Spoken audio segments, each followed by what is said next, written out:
Olá, sejam bem-vindos ao TraumaCast, o podcast oficial da Sociedade Brasileira de Trauma. Hoje teremos mais um episódio da temporada Reflexões e Experiências no Mundo do Trauma Ortopédico com o tema Vida Fora da Ortopedia. É possível ter espaço para hobbies? Eu sou o Dr. Gustavo Tadeu Sanches, vou ajudar na moderação junto com o Dr. Roberto Canto e iremos entrevistar o Dr. Sergei Fischer e o Dr. Tito Rocha. Queria pedir para o Dr. Roberto Canto dar o pontapé aí na nossa conversa. Eu perguntaria, então, ao Sergei Fischer como é que ele, vamos dizer assim, organizou a vida profissional dele, tentando deixar um espaço para as outras atividades, vamos dizer assim, hobbies ou interesses fora da traumatologia. Como é que ele pensou e organizou a vida dele nesse sentido? Porque a vida não é só trabalho, você tem que ter outras opções para viver melhor.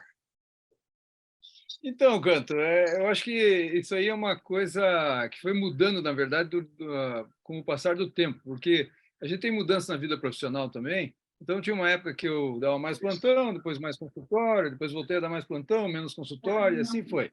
Então, o que eu faço, o que eu posso fazer? Na verdade, eu tenho alguns slots, algumas janelas livres durante a semana, que é quando eu procuro conciliar com outras atividades, né? Seja atividades físicas, sejam talvez o que se pode chamar de hobby mesmo, que eu gosto muito de música. Então, não só de música, é mais do que ouvir música simplesmente, mas eu gosto muito de música, a reprodução eletrônica de uma maneira, digamos, decente, né? O mais próximo possível do acontecimento musical ao vivo. Então, isso é o que eu gosto de fazer quando eu tenho um tempo livre, né? E eu procuro organizar isso para que durante a semana eu tenha pelo menos aí 2 ou 3 períodos que eu possa sentar um pouquinho, ouvir uma musiquinha e pensar na vida. Sergei, mas vamos lá. Eu imagino que agora você consiga organizar isso de uma forma muito fácil.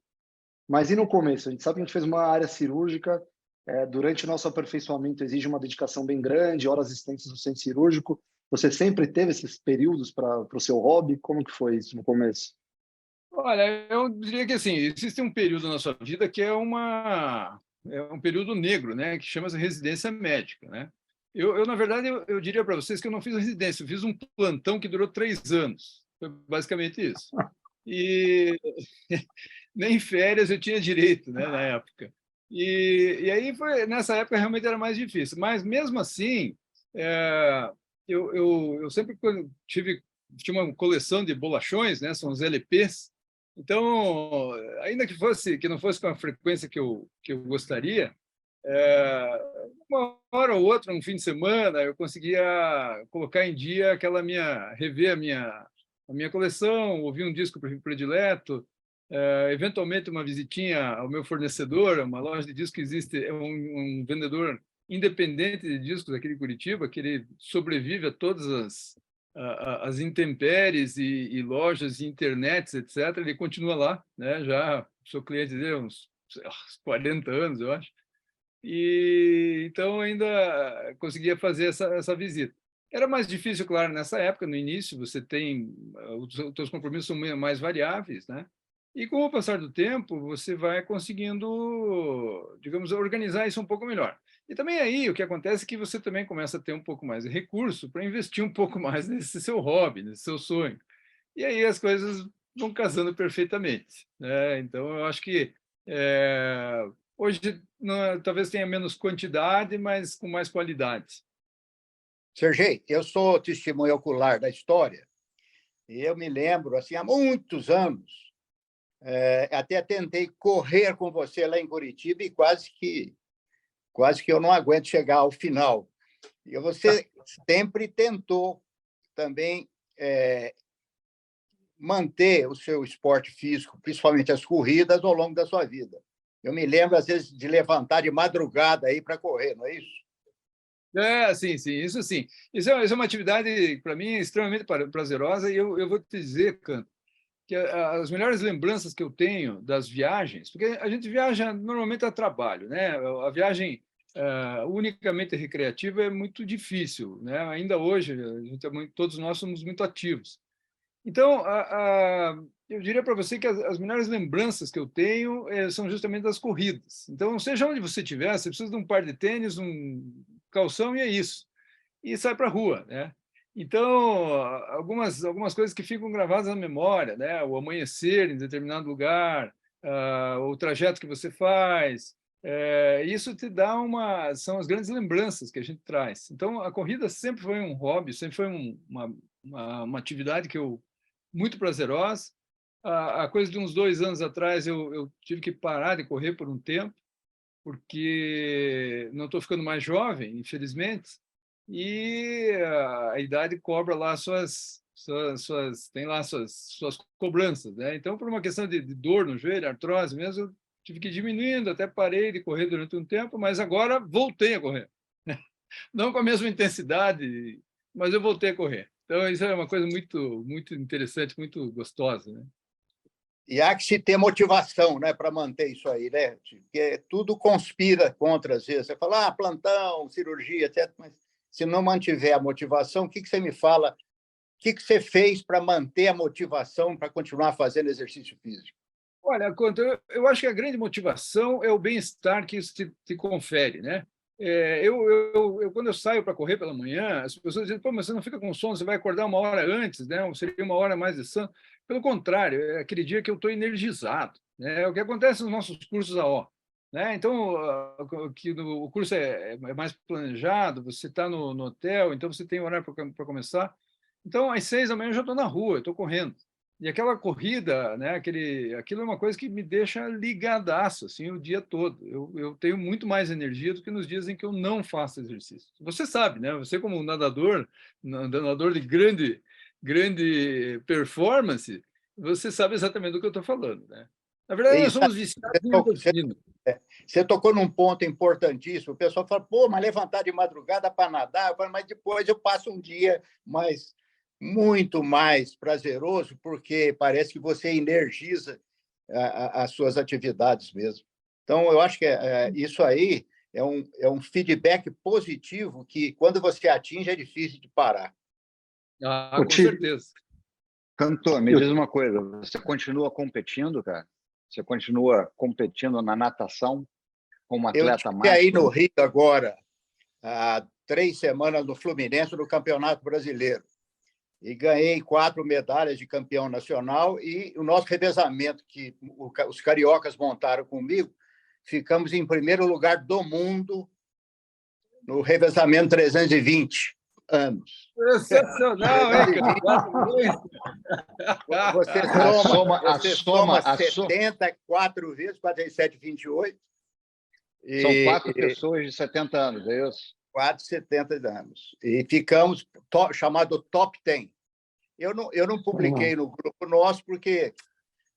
Pô, tinha que ter publicado. Isso aí é um feito exemplar. Agora, essa questão que você perguntou para o Sergei, da questão da motivação, né? Isso, eu ia entrar em competição, entrar numa competição é uma forma de você ter uma cenourinha lá na frente e você se motivar, porque aí é difícil, né? Você trabalhar, cuidar da família e ainda acordar cedo para nadar, às vezes está frio, às vezes você está mais cansado. Se você tem a competição, você vai lá, né? Você tem mais uma motivação para sair de casa e fazer aquilo. Essa é uma resposta, Tito, que eu sempre dou para as pessoas, porque eu continuo competindo. Porque é exatamente, você deu um exemplo interessante da cenourinha. É porque quando você tem uma meta, você fala, puxa, eu não posso fazer feio nessa competição. E aí é um estímulo a mais para você continuar treinando. Alguma vez esse status aí competitivo seu te levou a alguma lesão que te atrapalhou na vida profissional? Não, diretamente a natação, não, mas o conselho do nosso técnico, eu comecei a fazer uma musculação. E comecei a exagerar no supino. E me deu uma dor louca no ombro, eu falei, pronto, estou aposentado. E aí consultei um colega muito especializado nesse ramo, ele falou, não, você para com o supino, que isso aí é uma dor na articulação acrômica avicular. Eu parei o supino, sarou o ombro. Então, foi o único acidente, vamos dizer assim, que eu tive. E o nadador precisa ter um ombro bom, que, vamos dizer assim, parodiando aí o calcanhar de Aquiles do nadador é o ombro. O meu, até hoje, não deu problema, a não ser essa dor que apareceu na musculação. Mas, fora isso, não. Eu não fui um sujeito de sorte. E gostei muito de correr, mas parei de correr justamente pelo que o Sergei referiu. Eu falei assim, eu quero ver se eu poupo o meu joelho. Então, quando eu fiz 45, 50 anos, eu parei a corrida. E aí, falei, não, agora vai só natação mesmo. E você, Tito, é verdade que Rio de Janeiro, o dia começa às 9 da manhã? Para alguns, para aquele, assim, para quem tem vida de rico, né? Para quem tem vida de chefe, começa às 9 da manhã. Para aqueles que querem manter o hobby, eu também tive o mesmo problema que o Dr. Castro com o Sergei. Eu corria, porque correr é muito fácil, né? Correr você corre em qualquer lugar do planeta, né? Um tênis, uma bermuda e sai correndo, né? Então, viagem para curso a hora, viagem para congresso. Há um tempo atrás, eu me lembro que na academia americana, você tinha uma corrida, era 5 ou 10 quilômetros que você fazia, mas, assim, durante o congresso da academia americana, você tinha uma corrida. E aí, assim, eu jogava tênis e corria. E aí o quadril, né, a artrose vai chegando. E eu tive a sorte de conseguir, de me adaptar bem à bicicleta, ao ciclismo. O problema é que para pedalar no Rio de Janeiro, como qualquer grande metrópole do país, você precisa fugir do carro, porque o nosso trânsito é muito, muito agressivo, né? E você não quer virar estatística, né? A gente gosta de tratar, a gente gosta de fazer o trauma, mas que isso não aconteça com a gente, né? Então, a gente tem que começar cedo. O ciclismo começa mais ou menos entre as 4h30 e 5 da manhã, para você ter as ruas tranquilas e você poder pedalar à vontade. Mas é bom porque, como cirurgião, você, né, é o que o Sergei falou, você começa cedo, você tem aquela produção de endorfina, o dia já começou, você já fez alguma coisa por você já tem uma sensação de bem-estar, você tem uma sensação de pertencimento, porque você faz aquilo num grupo, né? E sempre tem, né, aquela resenha, aquela conversa, e termina cedo, você vai para a vida, né? E você vai para a vida com uma sensação muito boa de que você fez alguma coisa por você fez alguma coisa pela sua saúde, e é fundamental ter um hobby para a cabeça. A gente que lida com trauma, a gente vê muita coisa ruim no dia a dia, né? E é bom você ter uma válvula de escape, você ter um momento para você poder dar uma liberada na energia ruim. E vocês acham que essa parte da vida de vocês, que seja hobby, que seja esporte, como hobby, ajuda no consultório, além dessa parte física de bem-estar na hora de operar? Eu perguntei se atrapalha, agora eu quero saber se ajuda. Eu acho que isso é fundamental, né, Gustavo? Porque, veja, eu recebia muito em consultório pessoas que tinham lesões ou tinham queixas relacionadas a determinadas práticas esportivas. E, por algumas vezes, eles tinham consultado especialistas em medicina esportiva e não tinham chegado a uma solução. E muitas das vezes o que acontecia é que a pessoa que, embora seja especializada em medicina esportiva, não pratica determinado esporte, pelo menos, né? E, em especial, às vezes não pratica corrida, ou não pratica. Então, às vezes não entende qual é a real queixa, ou qual a possível causa. E, às vezes, são coisas muito simples, né? Uma alteração de rotação, a pessoa corre com uma rotação externa, por exemplo, ou uma série de coisas posturais, e que você sendo um praticante daquela modalidade, você saca de entrada, porque aquilo provavelmente já aconteceu com você, né? Então, você já teve aquilo já te causou dor, te diminuiu a performance, enfim. Então, eu acho que ela ajuda essa prática, esses hobbies, além de ser uma coisa que te traz para a vida, né? Você tem que ter um contato com a vida, não é só trabalho. Eu também acho no consultório importante você, às vezes, não que você queira, vamos dizer assim, demonstrar mais do que seja, mas o paciente, às vezes, pergunta para você assim, uai, doutor, mas o senhor faz isso que o senhor está me sugerindo? Iniciar exercício físico? Faço, sim, senhor. Eu nado 5 vezes por semana.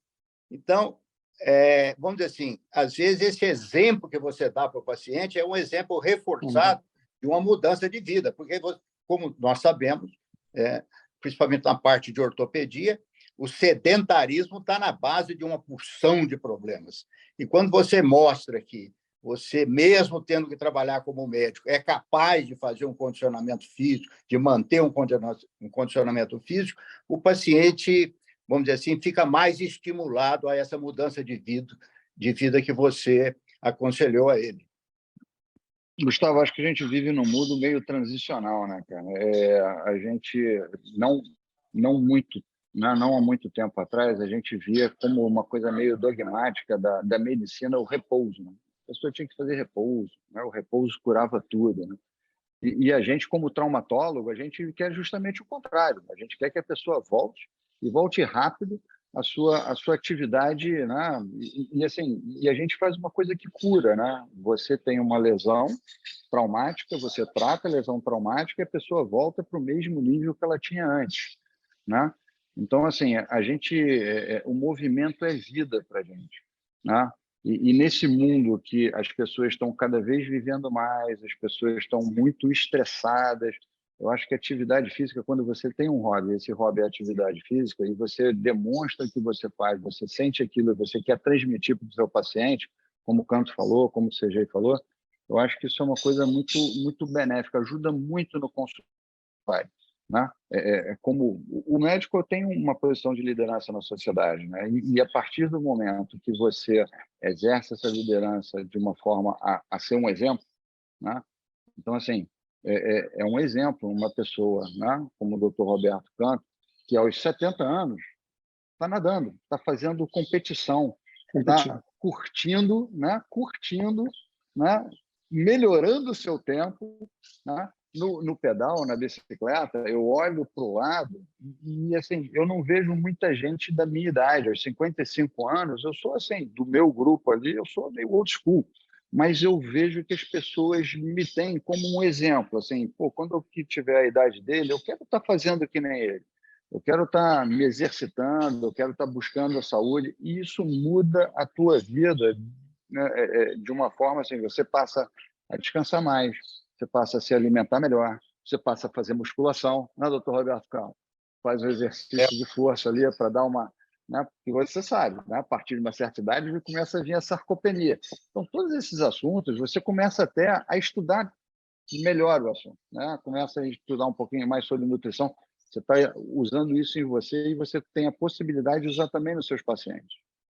Eu acho que a gente falou bastante sobre o hobby como uma parte tanto de repouso mental, né? Uma fuga, assim como a gente falou dessa parte competitiva. Mas aí o que eu vejo que está acontecendo, e não sei se isso é um problema, eu quero que vocês me falem o que vocês pensam. A gente começa a ver muitos atletas amadores. E quando eu falo atleta amador, não é só quem pratica, é quem realmente começa a testar seus limites. Então, frequentemente, quando a gente fala de corrida, eu já vi paciente que começou a correr 3, 5, 12, meia maratona, uma maratona, e começou a ter problema. Primeiro, eu queria saber de vocês, se vocês, em algum momento, viveram essa... Talvez o Canto, até medalha ele ganha, se viveu esse exagero, ou mesmo esse canto da sereia do esporte, que é sedutor, e se isso trouxe algum aprendizado para vocês também passarem para os pacientes de vocês que acabam levando um pouco mais a sério os hobbies e os esportes.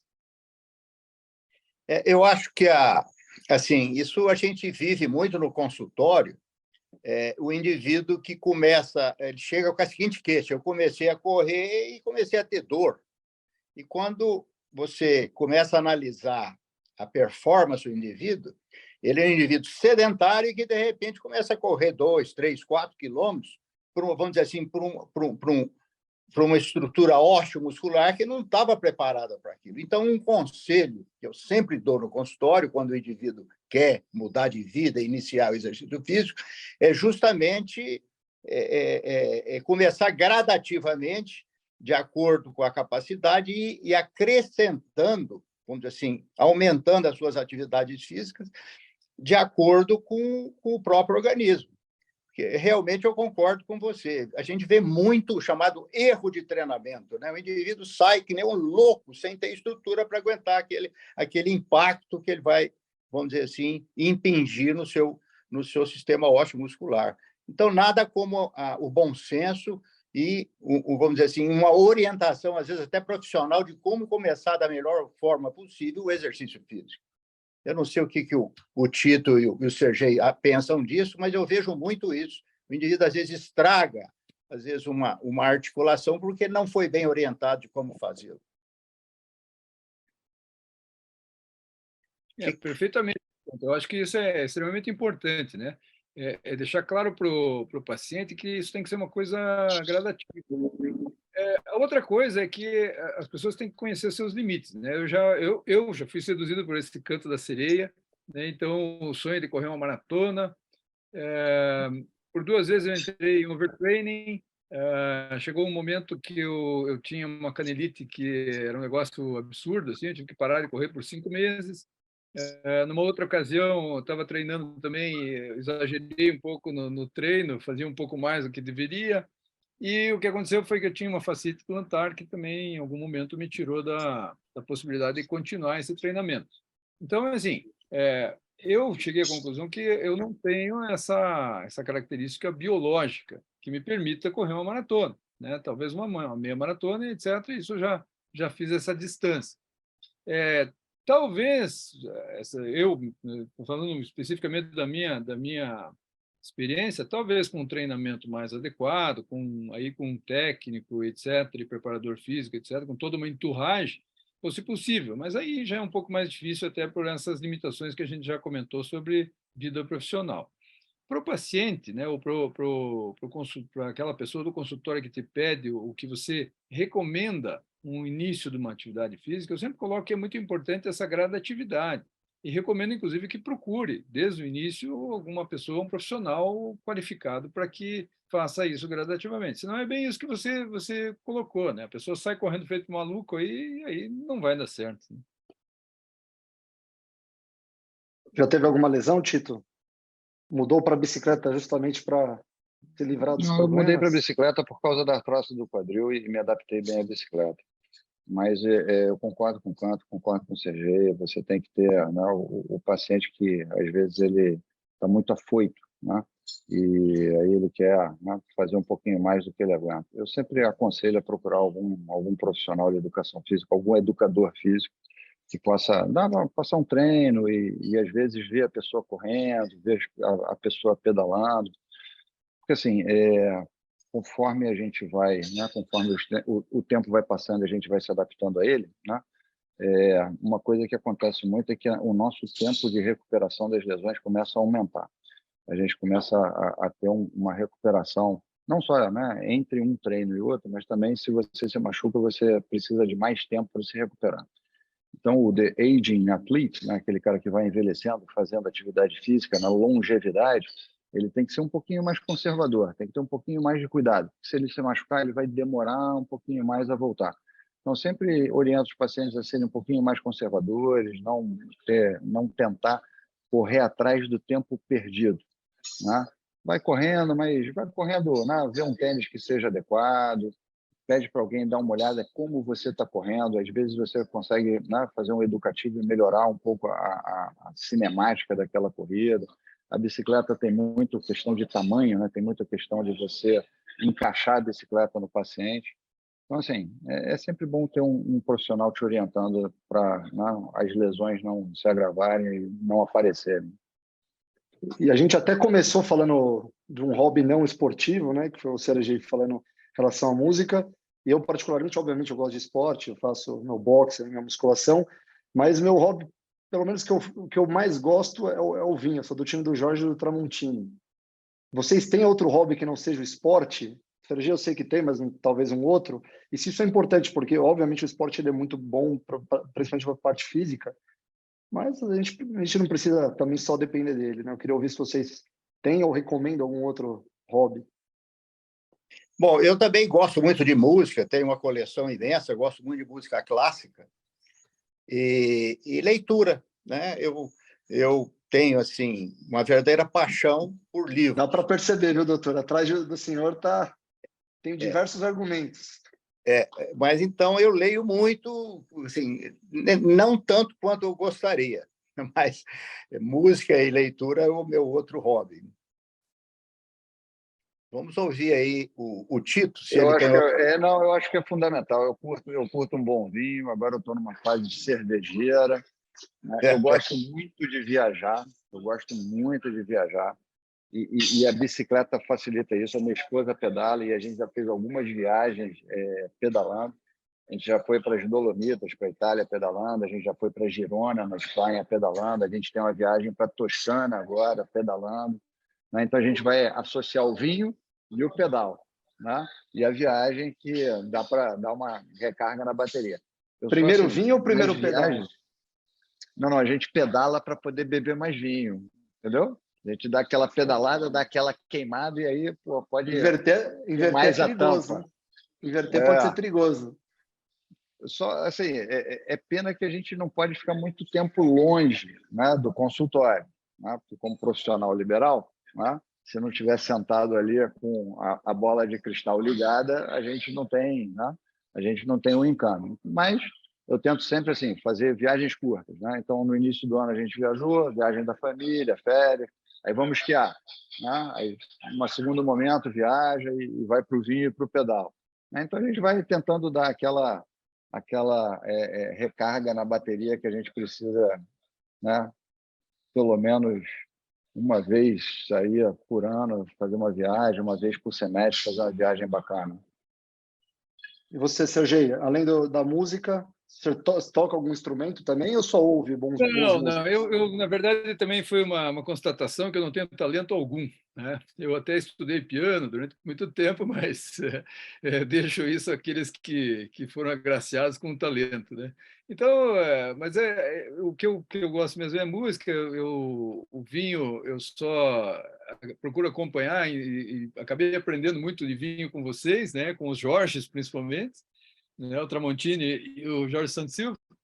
E acho uma coisa fascinante, mas eu não bebo, então eu realmente não participo dessa paixão. Mas quando eu viajo, em algumas ocasiões eu vou visitar algumas lojas ou umas exposições com equipamentos eletrônicos. E daí tem algumas coisas interessantes, né? Nós estávamos uma vez em Miami, em West Palm Beach, na verdade, com o Pedro Labrunich, que todos vocês conhecem. E aí eu tinha comprado lá um equipamento e fui na loja buscar. E ele estava fazendo nada, falou, quer ir lá comigo e tal. E aí o cara tinha um setup lá, umas caixas Wilson Audio, que eram extremamente famosas, eu nunca tinha ouvido. E os amplificadores Macintosh, que são lendários, assim. E aí eu pedi para o cara para ouvir o setup, tá? Então sentamos, era um sofá e era um sistema estéreo. São duas caixas que são colocadas à frente. E a música que ele colocou tinha alguém tocando um triângulo, que existe essa música eletrônica, vamos dizer, a reprodução eletrônica de qualidade em equipamentos de alta fidelidade, existe uma coisa que chama-se palco sonoro. Então, dependendo claro, isso aumenta com a qualidade da eletrônica e da caixa acústica, principalmente, mas você consegue ter uma ideia, né? Você faz uma projeção mental de onde estão os músicos. Então, você consegue saber que o cara do sax está à esquerda, o crooner está de pé atrás, ou está na frente, ou ela está mais à direita, ou mais à esquerda, a bateria está ali, e assim vai. E tinha alguém tocando um triângulo que ele aparecia do lado direito, né? A projeção mental que você fazia que era uma pessoa tocando do teu lado direito, mas atrás de onde nós estávamos sentados. E aí o Pedro começou a olhar para trás,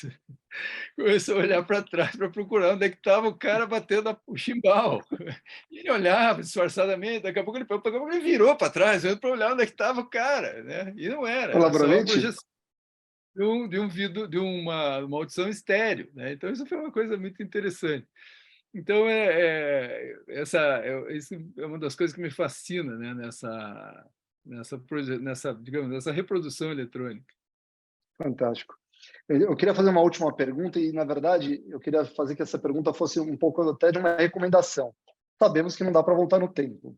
E temos pessoas aqui de eras diferentes, né, de momentos diferentes na vida, mas a gente sempre olha para trás e a gente pensa, pô, será que eu devia ter feito mais isso, menos isso? isso me ajudou, me atrapalhou, se eu tivesse feito outra coisa, poderia ter me tornado um ortopedista, um traumatólogo melhor. E aí eu queria que vocês fizessem uma rápida avaliação sobre a vida de vocês em relação a isso. E a gente sabe que a nova geração que vem vindo aí, vem se formando, eles valorizam muito essa parte do hobby. A ponto que hoje recebem críticas, como toda nova geração acaba recebendo muita crítica, e cabe depois o tempo mostrar quem está certo, na verdade que ninguém está errado, ninguém está certo. E essa nova geração que valoriza muito o hobby, e pelo jeito vocês também valorizaram, como eles podem dosar, pondo mais, pondo menos, em que momentos, o que vocês aprenderam, o que vocês poderiam fazer diferente, trazendo como recomendação de experiência de vida. Começar pelo Canto? Olha, foi muito boa essa tua interferência aí na nossa discussão, porque no início da minha vida, eu sempre reservei, vamos dizer assim, um tempo para o hobby, para o esporte, mas a prioridade da minha vida, quer dizer, vamos dizer assim, o objetivo era a profissão, né? Tanto é que eu acho que o único ano da minha vida que eu não pratiquei esporte foi o ano de cursinho que eu fiz, que foi um ano absolutamente... No tempo que eu entrei na faculdade lá em Ribeirão Preto, praticamente não tinha faculdades de medicina no interior, então era muito difícil. Então, você tinha que fazer um esforço extraordinário. Então, o hobby e o esporte vinham, vamos dizer assim, um degrau abaixo daquele objetivo profissional. E o que me preocupa hoje, eu acho que você demonstrou indiretamente também essa preocupação, é que hoje essa nova geração parece que colocou a chamada qualidade de vida em primeiro lugar. Quer dizer, às vezes o indivíduo tem uma possibilidade profissional espetacular, ele abandona porque vai interferir na qualidade de vida. Isso, no meu tempo, assim, eu sou honesto para te dizer, isso não existia. Quer dizer, tinha que trabalhar, tinha que conquistar, tinha que vencer na vida. Hoje, não. Hoje, num ponto você tem razão. Eu não sei se eles estão mais certo ou menos certo, mas hoje está muito radical. Hoje é a qualidade de vida. Se der, você até trabalha. O senhor faria a mesma coisa que o senhor fez ou mudaria um pouco as doses? Eu faria a mesma coisa, porque a profissão me deu tudo que eu quis na vida. Quer dizer, eu sou um sujeito privilegiado, né? Tudo que eu pensei, sonhei, eu consegui através da profissão. Então, eu faria tudo exatamente igual, não mudaria muita coisa. Talvez eu toquei violão 2 anos, eu tinha um certo pendor, mas devido também a estudo, eu abandonei. Talvez hoje eu teria continuado o violão. Só isso. Sergei, por favor. Eu acho que sempre é difícil a gente fazer um apanhado assim, mas veja, eu diria para você o seguinte: da mesma forma que eu canto, eu também sempre dediquei, talvez a maior parte do tempo à profissão, até porque ela exige isso, né? E para que a gente, para que você atinja seus objetivos, você tem que lutar, né? Não, nada vem de graça, nada bate a sua porta. Mas eu sempre procurei conciliar com a atividade física, porque isso era a minha balança, o meu equilíbrio. Então, essa maluquice, essa correria causa um certo estresse, né? Causa um certo dano mental, eu diria. E o esporte te traz de volta à terra, né, te dá um equilíbrio, te dá aquela sensação de endorfina. Na verdade, nós somos todos viciados em endorfina, né? Eu acho que essa é a grande verdade. Então, eu diria que eu não acho que eu faria nada diferente do que eu fiz na minha vida. Talvez em algum momento uma dosagem um pouco diferente, talvez um pouco mais de hobby, um pouco menos de profissão, mas no geral, assim, eu acho que seria isso, né? Tito? Eu acho que você tem uma fase de vida que você se dedica muito mais à tua profissão do que à sua vida extraprofissional, né? E aí depois as coisas vão atingindo o equilíbrio. Acho que isso faz parte, acho que isso é da vida, isso é normal. realmente talvez seja geracional, né? E as gerações mais novas elas estejam um pouquinho mais preocupadas com a qualidade de vida global, né? E não tanto naquela dedicação, não, tem que fazer uma dedicação profissional muito, até às vezes, certo ponto, meio cega, né? Mas acho que essa dosimetria é muito difícil, essa vida equilibrada, né? A vida boa de viver, né? É muito individual, essa dosimetria é muito difícil de você atingir, muito individual, mas é uma coisa que acho que o Sergei falou, né? A gente tem aquela sensação da endorfina, né? Da adrenalina, do desafio, né? Eu acho que todos nós que fazemos trauma, a gente tem muito essa questão do desafio, né? As cirurgias são muito diversas, cada dia você está operando uma área do corpo diferente, você tem sempre um desafio melhor, um desafio maior, tem sempre um tornozelinho para botar você, né, calçando as sandálias da humildade de novo, mas, enfim, a gente está sempre, né, movido pelo desafio, né? E assim, eu sempre encarei o trauma, a ortopedia, como um hobby. Eu ainda curto estudar, né? Eu ainda curto receber um journal em casa e abrir, tirar do plástico, né? A gente lê papel, né? Eu ainda leio o papel, né? Eu ainda assino o Juno, eu ainda assino o Jorge. Eu curto receber, né? Chegar na portaria, o porteiro me entregar assim, a revista e falar, cara, vou para casa correndo para ler o que saiu, né? Ver o que tem ali. Eu acho que isso assim, talvez seja até uma mensagem para as pessoas buscarem nas suas subespecialidades alguma coisa que te motive, desde que você é jovem e você possa, ao longo da vida, né, curtir aquilo como se fosse um hobby mesmo, né? Como se fosse uma coisa que a cada dia te motiva e te desafia um pouco mais. É Acho que isso. é fantástica essa mensagem, Tito. Eu ia falar isso. A gente é viciado em endorfina e o trauma, pelo menos eu sinto essa endorfina após uma cirurgia mais difícil, que acaba ali uma sensação de realização, acabou tarde, acabou no final de semana, mas ela faz parte um pouquinho do nosso hobby. Obviamente é trabalho e a dedicação, todos os senhores demonstraram com bastante afinco aí o quanto é importante para a gente poder evoluir, assim como vocês treinam mais, treinam melhor para poder evoluir no hobby, a gente também precisa operar mais, estudar mais para poder evoluir na profissão, que acaba sendo o facilitador de todas essas experiências que vocês contaram. Eu achei fantástico a conversa, aprendo muito cada vez que eu converso, ouço vocês. É a história, né, sendo contada, como disse o Canto aí, né? E eu queria primeiro deixar um espaço para vocês falarem alguma coisa antes da gente terminar. Eu só posso agradecer a presença, né, ter participado desse momento com vocês. Eu acho que essa questão da gente estar sempre aprendendo, né, e se motivando com o Dr. Roberto Canto, Dr. Sergei Fischer, né, e você, né, com essa moderação aí tão generosa. Muito obrigado pelo convite de participar desse momento tão especial. Eu também queria agradecer, eu acho que foi muito legal a gente bater esse papo. É uma pena que a gente não tenha a oportunidade de fazer isso mais vezes, né? Agradecer o convite, como disse o Tito, a moderação do Guga, que foi excepcional. E dizer o Canto que o Canto você é meu exemplo, tá? E você é o cara que eu tenho sempre em mente quando eu penso em nunca desistir, não só no esporte, mas na vida. É isso aí. Canto, quer falar alguma coisa? Não, eu agradeço também a oportunidade, uma oportunidade ímpar, extremamente prazerosa de participar dessa conversa, com amigos aí que alguns já os conheço há décadas e décadas. Então, realmente, a gente sempre, apesar da idade, a gente sempre aprende nesse tipo de relacionamento, de conversa com vocês. Muito obrigado pela honra dessa participação.